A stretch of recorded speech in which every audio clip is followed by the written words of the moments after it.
दोस्तों, यह कहानी प्राचीन भारत के समय की है। आज के समय में हमारा देश तो आजाद हो चुका है। हम स्वतंत्र हैं, कहीं भी और जा सकते हैं, लेकिन हमारा मन स्वतंत्र नहीं है। वह हमेशा गुलाम बना रहता है। हम शारीरिक रूप से तो स्वतंत्र हैं, लेकिन मानसिक रूप से हम गुलाम होते जा रहे हैं। मानसिक पीड़ा से हम ज्यादा परेशान रहते हैं। तो आज की यह सच्ची घटना आपके दिमाग की गुलामी को अवश्य दूर कर देगी। आपके दिमाग में हो रही उथल पुथल को शांत कर देगी। आपका शांत मन शांत हो जाएगा। दोस्तों, एक बार की बात है, निचले हिमालय की पहाड़ियों में बसे एक छोटे से गांव में निर्मल नाम का एक जवान युवक रहता था। निर्मल अपने गुस्सैल स्वभाव और शांत मन के लिए पूरे गांव में प्रसिद्ध था। वह बहुत ही गुस्से वाला युवक था। उसका मन एक जगह पर कभी टिकता ही नहीं था। उसका मन हर समय विचारों से भरा रहता था। विचारों के इस तूफान ने उसके मन को पूरी तरह से अशांत कर रखा था। शांति तो जैसे उसके जीवन से गायब ही हो गई थी।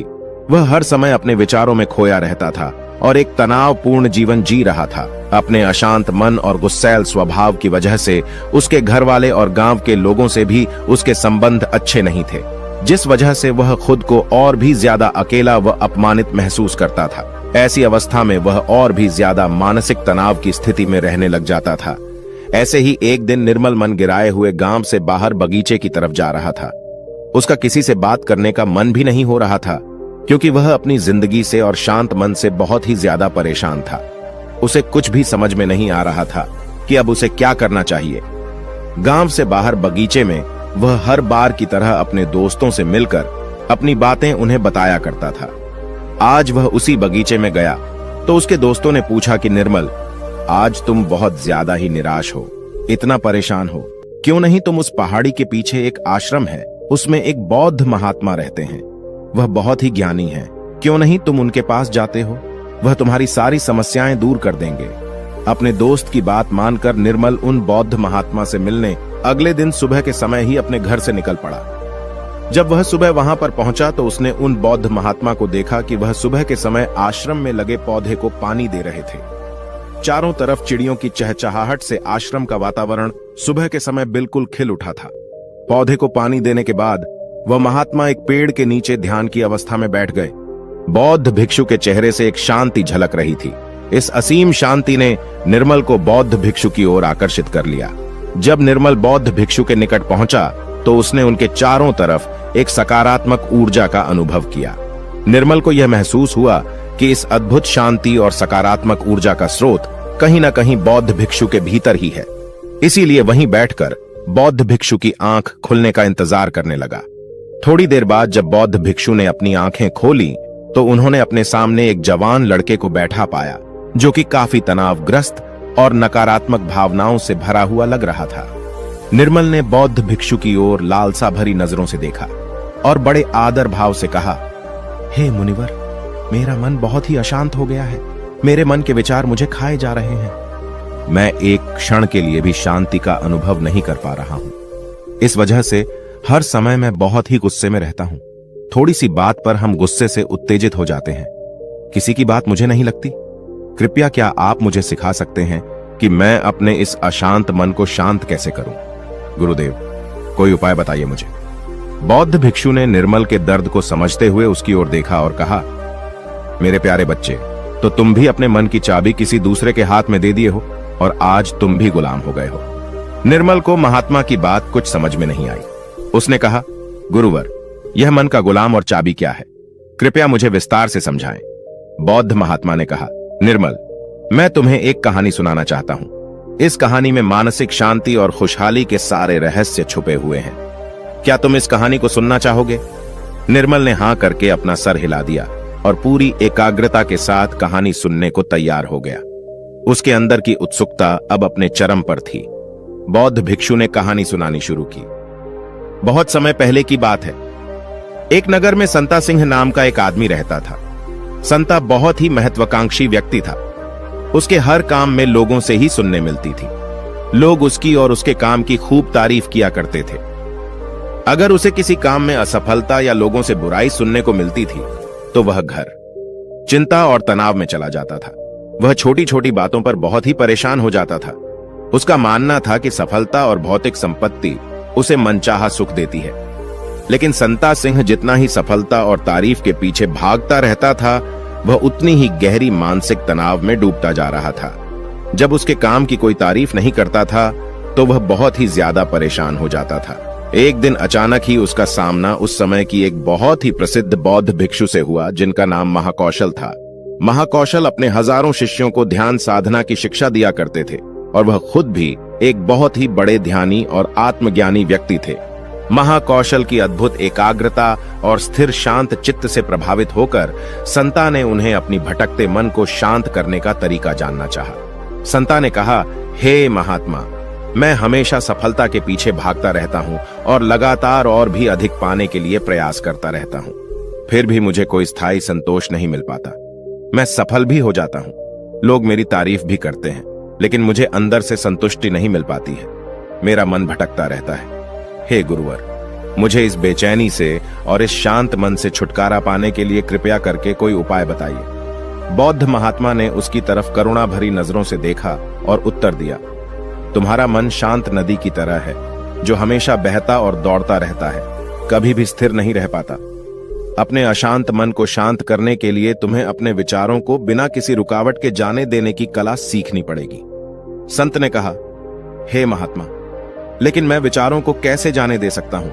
आखिर मैं भी तो अपनी इच्छाओं और महत्वाकांक्षाओं से जुड़ा हुआ हूं। यह सुन भिक्षु महाकौशल मुस्कुराए और बोले, कल्पना करो कि तुम्हारे हाथ में पानी से भरा हुआ ग्लास है। अब तुम जितनी देर इसे पकड़े रहोगे, यह उतना ही भारी होता चला जाएगा, और अगर तुम काफी लंबे समय तक इसे पकड़कर रखोगे तो तुम्हारे हाथ में दर्द होना शुरू हो जाएगा। लेकिन अगर तुम अपनी पकड़ ढीली करते हो और इसे जाने देते हो तो इसका भार खत्म हो जाएगा। निर्मल अपने गुरु द्वारा सुनाई जा रही कहानी और उनके संदेश को बड़े ही ध्यान के साथ सुन रहा था। वह समझ रहा था कि अपने विचारों और इच्छाओं से चिपके रहना ही उसके अशांत मन का कारण है। यह भी एक कारण है जिसकी वजह से उसका मन अशांत है, क्योंकि निर्मल भी संत की तरह ही विचारों को पकड़कर रखता है। छोटी छोटी बातों पर बार बार विचार करता रहता है, जिससे संता की तरह ही उसका मन भी बेचैन रहता है। गुरु कहानी सुनाने जा रहा था और निर्मल सुनते जा रहा था। गुरु ने कहा, बौद्ध भिक्षु, महाकौशल की बातें उस संता को बड़े ही अच्छे से समझ में आ रही थी। बौद्ध भिक्षु महाकौशल की सलाह को मानते हुए संत अपने विचारों को जाने देने का अभ्यास करना शुरू कर दिया। वह अपने विचारों और भावनाओं को बिना किसी पूर्व निर्णय के जाने देता। संत के मन में बस विचार आते और थोड़ी देर उसके दिमाग में रहते और फिर चले जाते, क्योंकि वह उन विचारों को अपने दिमाग में बैठने नहीं देता था। जब विचारों को दिमाग में बैठने की कोई जगह नहीं मिलेगी तो विचार खुद ब खुद अपने आप चले जाएंगे। महाकौशल भिक्षु ने कहा, इंसान बेवजह अपने विचारों को अपने दिमाग में बैठने की जगह दे देता है। वह जितना ज्यादा किसी बात पर विचार करेगा, उसके दिमाग पर विचार उतना ही गहरा असर डालता चला जाएगा, अर्थात उतना ही जगह बनाता चला जाएगा। क्योंकि इंसान जितना ज्यादा विचार करेगा, विचार उसके दिमाग में उतना ही ज्यादा जगह बना लेगा, और जब विचार जगह बना लेता है तो वह जल्दी दिमाग से निकलता नहीं है।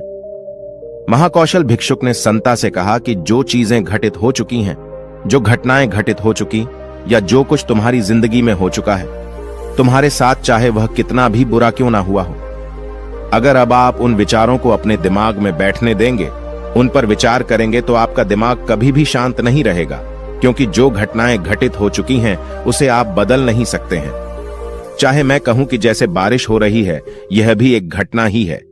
अब बारिश हो चुकी है और हम सोचे ना हुई होती तो ज्यादा सही रहता, तो इस बात का कोई मतलब नहीं रह जाता। अब बारिश हो चुकी है, अब तो जो होना था हो गया है। उसी तरह से अगर आपकी भी जिंदगी में कुछ बुरा हो गया हो तो अब वह बुरा तो हो चुका है। अगर आप अब उस बात पर जितना ज्यादा जोर देंगे तो वह आपके दिमाग में उतना ही ज्यादा जगह बनाता चला जाएगा। इसलिए संता, ऐसे समय में अगर आपके दिमाग में बहुत सारे विचार आ रहे हैं, आपके दिमाग को शांत कर दे रहे हैं, तो आप उस पर विचार मत कीजिए। बस उन विचारों को आने दीजिए और उस पर आप ज्यादा सोचिए नहीं। विचार आएंगे और थोड़ी देर बाद चले जाएंगे। जब उन्हें आपके दिमाग में बैठने की जगह नहीं मिलेगी तो खुद ब खुद विचार आपके दिमाग से दूर होते जाएंगे और आप फालतू की बकवास से अपने आप को बचा लेंगे।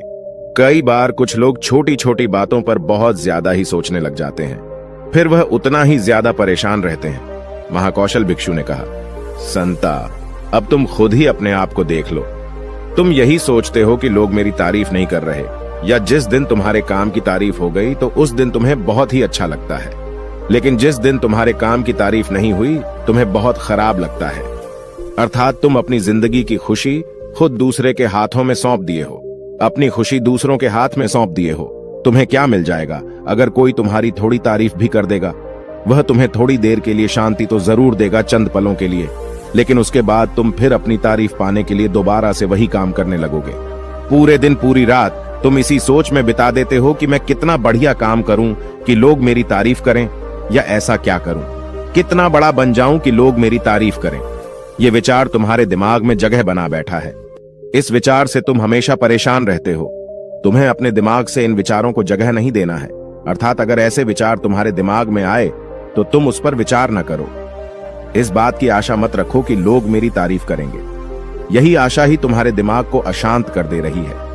पूरे दिन पूरी इसी सोच में तुम बिता देते हो कि मैं कितना बढ़िया काम करूं कि लोग मेरी तारीफ करें, या ऐसा क्या करूं कितना बड़ा बन जाऊं कि लोग मेरी तारीफ करें।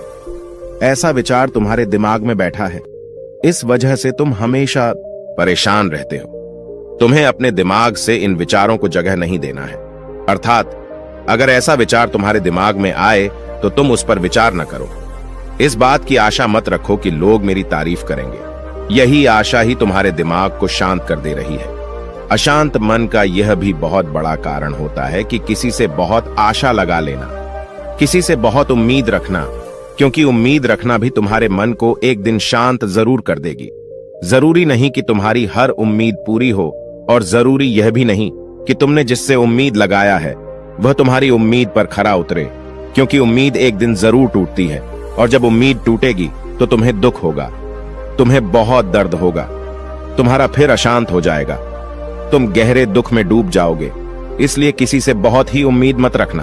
तुम अपने लिए जियो, क्योंकि जब तुम खुश रहोगे तो पूरी दुनिया तुम्हें खुश दिखाई नजर आएगी। वह तुम्हारी अपनी खुशी है। इसे तुम अपने हाथों में रखो, क्योंकि इस दुनिया में तुम अकेले आए हो और अकेले ही जाना है, तो अपनी जिंदगी अपने हिसाब से जियो।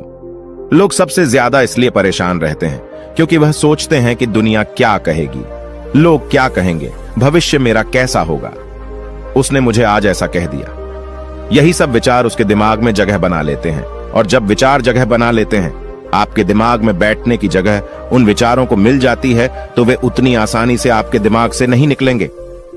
आप कितना भी पूजा पाठ क्यों न कर लें, आपका दिमाग शांत ही रहेगा। संता ने कहा, गुरुवर, मेरे साथ भी ऐसा ही हो रहा है। मैं यही सोचता हूं कि पूजा पाठ कर लूं तो मेरा दिमाग शांत हो जाए, लेकिन यह शांत होता ही नहीं। जब तक मैं पूजा पाठ करता हूं तब तक तो मुझे शांति मिल जाती है, लेकिन फिर उसके बाद मेरे दिमाग में वही सब विचार आने लगते हैं। महाकौशल भिक्षुक ने कहा, संत, अपने आप को जागरूक करो, समझो इस बात को कि असली शांति किस तरीके से प्राप्त की जा सकती है। पूजा पाठ तो तुम्हारी नित्य प्रतिदिन की क्रिया है।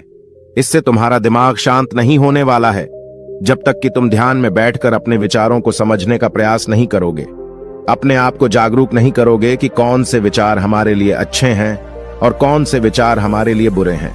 विचारों को अपने दिमाग में आने दो और उन्हें जाने दो, उन्हें जगह मत दो। अर्थात उन विचारों पर ज्यादा जोर मत दो, और अपनी आजादी की चाबी अपने हाथ में रखो, किसी के हाथ में मत रखो, वरना तुम कभी स्वतंत्र नहीं रह पाओगे। शारीरिक रूप से तो तुम आजाद हो, लेकिन आंतरिक रूप से तुम गुलाम हो। आंतरिक रूप से भी खुश होने का प्रयास करो, आंतरिक रूप से भी खुद को स्वतंत्र रखो। अपने स्वतंत्र होने की चाबी अपने हाथ में रखो। यह दुनिया है, इसका काम है बोलना बोलकर आपको परेशान करना। जितना आप इस बात से परेशान होंगे, लोगों को और मजा आता जाएगा। वे तुम्हें और ज्यादा परेशान करने की कोशिश करेंगे। तुम्हारी आंतरिक स्वतंत्रता रूपी चाबी को वह तुमसे छीनने का प्रयास करेंगे। इसलिए अपनी चाबी किसी को मत दो। इस दुनिया में कुछ भी स्थायी नहीं है, सब कुछ बदलता रहता है। एक समय के बाद सब कुछ बदल जाता है। एक दिन तुम्हारे चाहने भी तुमसे दूर हो जाएंगे, फिर कोई और आएगा। आज तुम यहां हो मेरे सामने, कल तुम कहीं और होगे। जब इस दुनिया में कुछ भी स्थायी नहीं है, सब कुछ बदलने वाला है, तो तुम अपने दिमाग में विचारों को क्यों स्थायी जगह दे रहे हो? ऐसे विचारों को क्यों तुम बार बार सोच रहे हो? खुद को स्वतंत्र रखो, अंदर से भी और बाहर से भी।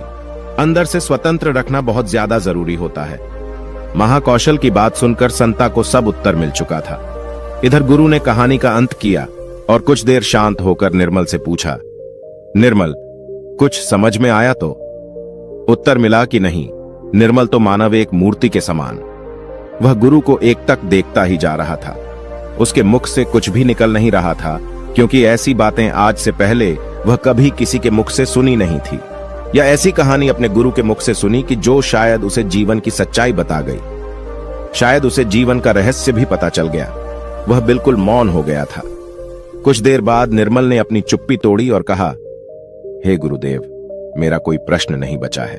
अब आपसे विनम्र निवेदन है कि मैं भी आपके साथ इसमें कुछ दिनों के लिए रहना चाहता हूं। मुझे तो इस दुनिया की काफी सच्चाई पता चल गई और मैं आपके साथ रहकर खुद को भी जानने का प्रयास करूंगा और लोगों को भी इस शब्द के बारे में बताऊंगा। इस रहस्य के बारे में उन्हें भी बताऊंगा। आज की कहानी बस इतना ही। मुझे उम्मीद है यह कहानी आपको जरूर पसंद आई होगी और आप पहली बार हैं तो मेरे से जुड़ने के लिए इस चैनल को सब्सक्राइब करना मत भूलिएगा।